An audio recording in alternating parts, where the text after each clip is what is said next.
We all need to stop seeing money as carnality, but start seeing it as financial growth. A lot of believers are of the notion that, once money enters ministry, purity disappears. But that is a lie. The kingdom of God needs resources to actually move forward. And I'm going to explain it in a biblical standpoint. Now, let me even use the popular word where they say, the love of money is the root of all evil. It never says money is the root of all evil. It says the love of money. You can have something, but idealizing it now is now the problem. You understand? Because a lot of people have that issue. Once they have something, they idealize it so much, and then it starts becoming God over God in heaven, and that is where the problem comes in. Now let me speak about several biblical characters in the Bible that needed resources and used resources to their advantage. Now let's start with Noah.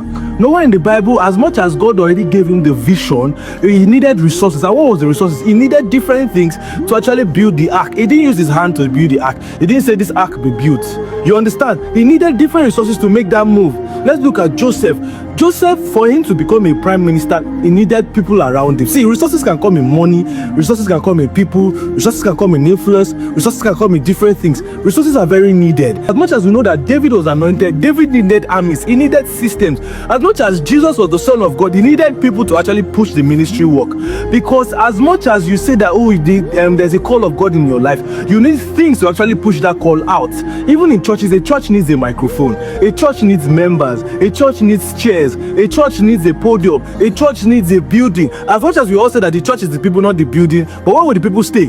Resources are very key, but do not now idealize resources over God that gives you those resources. And that is the problem with believers today. We try to over spiritualize everything and thereby missing out on value creation, try to have stewardship, and also try to have financial wisdom, because those are the things that is actually going to push your vision forward. Because yes, prayer is great, but having proper resources push that prayer forward into reality. You understand? Now imagine going to a community without money. What do you want to do there? Imagine trying to influence systems without having the media. Imagine me talking to you without a phone. How would you even be able to hear me? Because resources are needed to actually push the kingdom of God. And even in the early church, many Christians understood this. If you read the book of Acts, many people sold their possessions and came to bring it to the church, and they were counting those possessions and using it for the fulfillment or the fruition of the church. You understand? Money is good, but money in the heart of somebody that idealizes money becomes a problem, because at the end of the day, money brings a multiplier effect. Money in the hands of someone who is disciplined becomes expansion. Money in the hands of someone who has purpose becomes impact.